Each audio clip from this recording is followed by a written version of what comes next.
क्या राहुल गांधी वक्फ बिल के समर्थन में आ गए हैं? क्या राहुल गांधी मुस्लिम विरोधी हो गए हैं? ऐसे तमाम सवाल दोस्तों तब से पैदा हो रहे हैं जब से लोकसभा में वक्फ बिल पारित हुआ।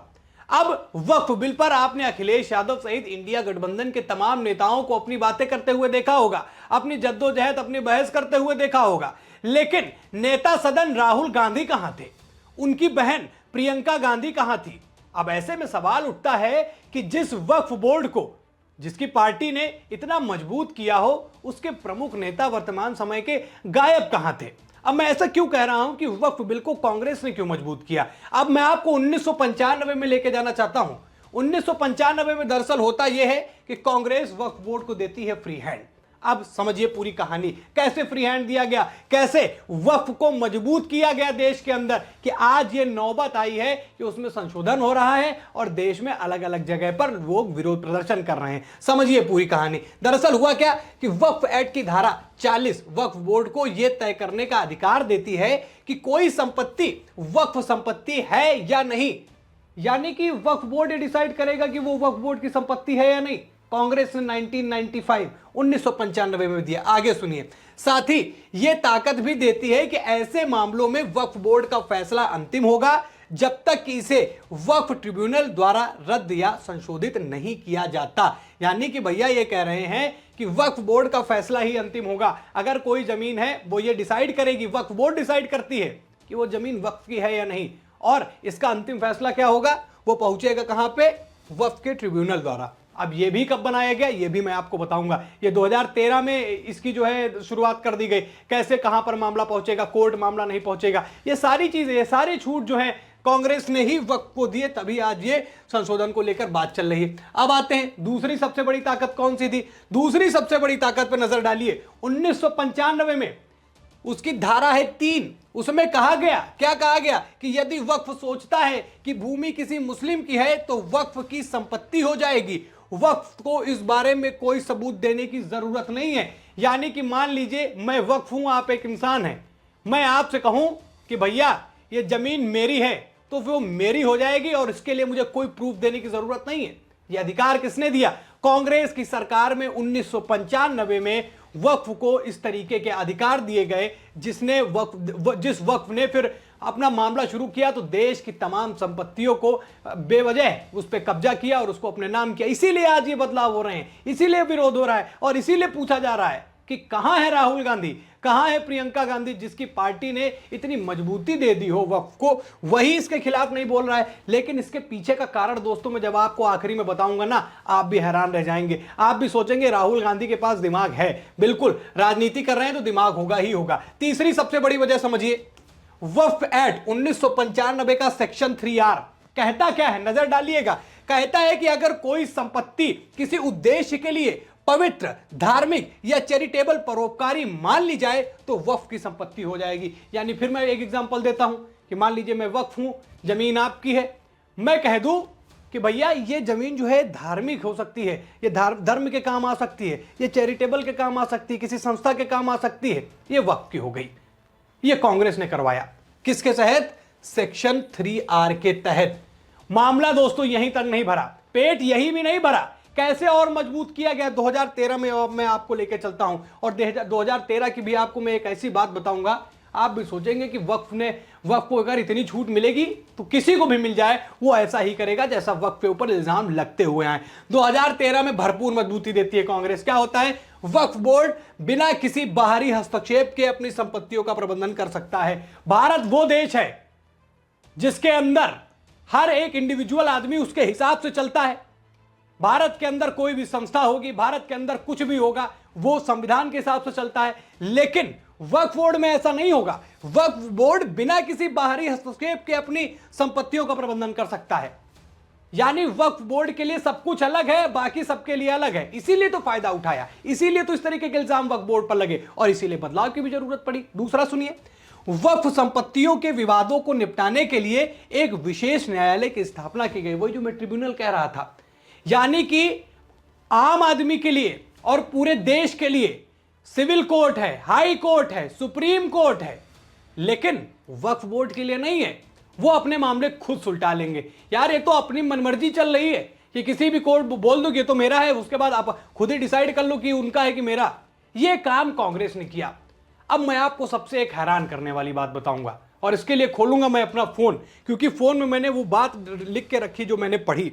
दरअसल होता क्या है कि कांग्रेस सरकार ने दिल्ली लुटियंस की 125 संपत्तियां वक्फ को दे दी।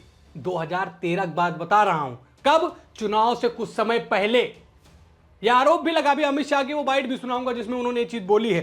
कांग्रेस ने चुनाव से पहले ही 2013 में, 14 मोदी आए, 13 में इन्होंने क्या कर दिया, पहले ही दिल्ली लुटियंस की 125 संपत्तियां वक्फ को दे दी। और साथ में क्या किया, उत्तर रेलवे की जमीन भी वक्फ को दे दी। उन्होंने कहा कि हिमाचल में वक्फ की जमीन बताकर मस्जिद बनाने का काम हुआ। ऐसे तमाम काम 2013 में ही निपटा दिए। 125 संपत्तियां वक्फ को दे दी 2013 में, चुनाव से कुछ समय पहले। अमित शाह का यह बयान सुनिए, फिर आगे चर्चा करते हैं। मैं आज आपको बताना चाहता हूं क्या स्थिति हुई है। मान्यवर सबने कहा, रिपीटेशन भी होगा, परंतु मैं कहना चाहता हूं मान्यवर कि वक्फ के 2013 में जो अमेंडमेंट्स आए, अब बिल किरण भाई का है, मगर मैं कह सकता हूं कि वक्फ का 2013 का अमेंडमेंट न किया होता तो ये बिल लाने की शायद जरूरत न पड़ती। सब कुछ अच्छा चलता था। 14 में चुनाव आने वाला था, 13 में रातों रात तुष्टीकरण करने के लिए वक्फ कानून को एक्सट्रीम बना दिया गया। और मान्यवर, इसके कारण क्या हुआ? इसके कारण दिल्ली लुटियन की 123 वीवीआईपी संपत्ति कांग्रेस सरकार ने जब चुनाव मुहाने पर थे, 25 दिन दूर था, वक्फ को देने का काम कर दिया। दिल्ली वक्फ बोर्ड ने उत्तरी रेलवे की भूमि वक्फ के नाम घोषित कर दी। हिमाचल में वक्फ की संपत्ति बताकर उस पर अवैध मस्जिद बनाने का काम किया। 250 हेक्टेयर क्षेत्रफल वाले 12 गांव पर वक्फ का स्वामित्व हो गया तब तमिलनाडु में। और मान्यवर, तमिलनाडु के 1500 साल पुराने तिरुचेंदुरई मंदिर की 400 एकड़ भूमि को वक्फ की संपत्ति घोषित कर। अब अमित शाह ने जब ये बात सदन में बोली तो हंगामा शुरू हो गया। हंगामा शुरू होने के बाद जब फैक्ट खुले तो सबके मुंह पर ताले भी लग गए कि आखिरकार 2013 में जब सरकार चुनाव होने वाला था लोकसभा का, तो उससे पहले 125 संपत्तियां क्यों दिल्ली में वक्फ को दी गई। दिल्ली यानी देश की राजधानी, क्यों वहां पर वक्फ बोर्ड को मजबूत किया गया। इसके पीछे की सोच एकदम बढ़िया रणनीति थी। जमीनें भी कहां हैं इनकी, समझिए, बड़े बड़े जगहों पर जहां आज जमीनें करोड़ों, हजारों करोड़ों में बिक रही हैं, कोर्ट के बगल में दे दिया, फिर कहीं यहां फला मजबूत जगह दे दिया जहां देखा कि यहां जमीन कम है, ऐसी जगहों पे वक्फ बोर्ड को संपत्तियां दे दी। क्या थी इसके पीछे की मानसिकता? कोई जवाब देने वाला हो तो कमेंट करके बताइएगा। अब ऐसी करके ये सारी चीजें होती हैं, इसीलिए बदलाव हुए। अमित शाह ने एक बात और भी बोली, अगर आपने नोट किया हो, कि 2013 में दोस्तों जो बदलाव कांग्रेस ने वक्फ में किए, जो राइट्स वक्फ ने कांग्रेस ने वक्फ को दिए, उसी की वजह से आज ये नौबत आई है कि आपको ये बिल जो है दोबारा संशोधित करके इसको पास कराना पड़ रहा है। अगर 2013 में ये सब ना हुआ होता तो जो जैसे चला आ रहा था वैसे चलता। 2013 में कह दिया नहीं, इनका कोर्ट अलग है, अपने मन से सारे मामले निपटा लेंगे, वक्फ देश से अलग है, संविधान से अलग है। और आज ऐसे बदलावों में सबसे बड़ी ये चीज नजर आती है कि ऐसे बदलावों में वक्फ बिल के लेकर लोग विरोध कर रहे हैं। सोचिए, एक बतौर मुस्लिम ही सोचिए कि वक्फ आए और बोल दे कि ये जमीन मेरी है, धार्मिक संस्था में इस तरह में काम आएगी, उसके बाद आप उस पर रिपोर्ट केस करें, फिर आप वहीं पर पहुंचेंगे उन्हीं के पास में, वही डिसाइड कर देंगे नहीं नहीं ये वक्फ की जमीन है, क्या कर लेंगे आप। ऐसे तमाम केस हैं जहां हजारों मुस्लिमों की जमीनें वक्फ ने इसीलिए जो है रख ली। देश में थल सेना है, उसके बाद कैंट का पूरा मामला नंबर जहां पे आप देखते हैं ये सब उसी चीजों का आता है, रेलवे की जमीनें हैं, उसके बाद वक्फ का नंबर आता है। लेकिन हम कहते हैं कि कैंट ये थल सेना की जमीनों का इस्तेमाल तो हम करते हैं, रेलवे की जमीनों का इस्तेमाल तो हम करते हैं, रेलवे स्टेशन बनते हैं, उसमें पटरियां दौड़ती हैं, तमाम तरीके की चीजें हैं उसमें, उसका इस्तेमाल तो आम नागरिक कर रहा है। और उसका जब इस्तेमाल सरकार किसी देश के हित के लिए होता है तब भी कर देती है। थल सेना की जमीनों का इस्तेमाल क्या हम आरोप नहीं करते? उससे हमें कोई लाभ नहीं हो रहा। वक्फ बोर्ड की जो जमीनें हैं, जो देश में इतनी बड़ी संख्या में है, उसका इस्तेमाल क्या हुआ? उससे कितने लोगों को फायदा दिया गया? उससे कितने स्कूल, कॉलेजेस, उससे कितने हॉस्पिटल्स बनाए गए? अगर किसी को पता हो तो कमेंट करके मुझे बताइए। ऐसी तमाम चीजें जब निकलकर सामने आती हैं, तब समझ में आता है कि कांग्रेस ने किस तरीके से वक्फ को पूरी जो है ताकत दे दी। अब यही सवाल तो उठता है कि यार, जिस पार्टी ने इतनी मजबूती दे दी, जिस पार्टी ने इतना सपोर्ट किया, वो पार्टी अचानक से उसका प्रमुख नेता, उसका प्रमुख चेहरा राहुल गांधी क्यों नहीं बोला इस वजह से नहीं क्योंकि 2013 में ही कांग्रेस को इस बात का एहसास हो गया था कि उसकी सरकार जाने वाली है। वरना दिल्ली में 125 संपत्तियां वक्फ को क्यों दी गई? उनको पहले से इस बात का एहसास था कि 2014 जो आ रहा है उनके लिए मुसीबतों का वो एक पहाड़ लेकर आ रहा है। वो पहाड़ आया, हार गई, उसके बाद अभी जीतने का नंबर नहीं आया, तीसरी बार मोदी सरकार बन गई। अब राहुल गांधी ने क्या सोचा? राहुल गांधी ने दूरगामी सोच लगाई। उन्होंने सब कुछ करके देख लिया, उन्होंने तोड़फोड़ करके देख ली। किसमें? वो आप समझदार हैं। जातियों में बांटने की बात हो, जातियां पूछनी हो, सब कुछ करके उन्होंने देख लिया है। जितनी चीजें वो कर सकते थे, कांग्रेस ने सब कुछ करके दे दिया है। मगर अब कांग्रेस यह सिद्ध करना चाहती है कि वो मुस्लिमों की पार्टी नहीं है। राहुल गांधी यह सिद्ध करना चाहते हैं कि वो मुस्लिमों की पार्टी नहीं है। और इसके पीछे का एकमात्र कारण है, वो है नरेंद्र मोदी और भारतीय जनता पार्टी। उसके पीछे कारण क्यों है? क्योंकि देश में 2014 के बाद से दोस्तों, 2014 के बाद से देश की राजनीति का रुख सनातन की तरफ मुड़ गया।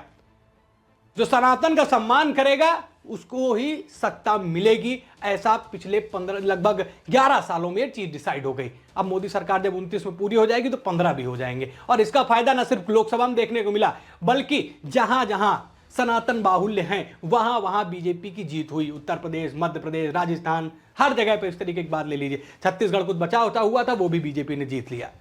अब राहुल गांधी को यह एहसास हो गया कि अगर इधर खुलकर समर्थन कर देंगे तो लुटिया डूब जाएगी। आने वाला समय जिसको लेकर वो बहुत सोचते हैं प्रधानमंत्री बनेंगे, वो सारी चीजें जो है तुरंत डूब जाएंगी। तो राहुल गांधी ने किनारे कट लिया और अखिलेश यादव को बीच में ला दिया। अखिलेश यादव ने बोल दिया। वैसे भी अखिलेश यादव, जब उनको गाय की गौशाला से दुर्गंध आ सकती है तो फिर ये उनके लिए कोई बड़ा विषय नहीं है, क्योंकि वो तो इत्र पार्क बनाते हैं। चलिए, वो तो अलग विषय है। लेकिन ये एक माइंड गेम था, ये भविष्य को लेकर एक रणनीति थी। वो मीडिया बाइट्स में चाहे जिस तरीके के बयान दे, लेकिन जब इतिहास लिखा जाएगा तो यह माना जाएगा कि लोकसभा में राहुल गांधी ने वक्फ को लेकर किसी भी तरीके की कोई बात नहीं बोली, ना उसके समर्थन में, ना उसके खिलाफ। तो ये तो दिमाग है, यही राजनीति राहुल गांधी ने करी है और इसीलिए ये सारी चीजें हुई हैं। अब राहुल गांधी क्या सोच रहे हैं, और जो मैंने आपको बताया वो तो मैं बता दिया क्या सोच रहे हैं। लेकिन इस सोच का फायदा राहुल गांधी को होगा, क्योंकि उनके इतिहास में तो पहले से ऐसे कांटे बो दिए गए हैं। और आप ये मान लीजिए कि लोकसभा में तो बिल पास हो गया है, राज्यसभा में भी बहुमत बीजेपी के पास में है, वो निकाल ले जाएगी एनडीए को मिला के पूरा। अब ऐसी स्थितियों में राहुल गांधी को क्या इस बात का फायदा मिलेगा? जैसे अखिलेश यादव हमेशा कोसे जाएंगे, अखिलेश यादव को हमेशा कोसा जाएगा। क्या उनके पिता के ही राज में उत्तर प्रदेश में अयोध्या के अंदर कार सेवकों पर गोलियां चली? अब आप उसको लेकर चाहे जितनी बातें बोले, चाहे जो बोले, लोगों के मन में वो पता है, लोगों को सच्चाई पता है। खबर की हेडलाइन चाहे जो हो, लेकिन सबको पता है कि उसके पीछे की कहानी क्या है। वैसे ही राहुल गांधी की ये राजनीति कहीं ना कहीं उसी तरफ बढ़ेगी। लेकिन सराहनीय है, कम से कम एक सोच तो सही है कि देश की राजनीति जिस तरफ चल रही है उस तरफ चले, पुराने गड़े मुर्दे उखाड़ने का लाभ नहीं मिलेगा। खबर में दोस्तों इतना ही। वीडियो पसंद आई हो तो लाइक और शेयर कीजिएगा, चैनल पर नए हैं तो चैनल को जरूर सब्सक्राइब कीजिएगा, अपनी राय कमेंट में जरूर बताइएगा। फिर मुलाकात करेंगे नई खबर में। इस खबर में इतना ही, धन्यवाद।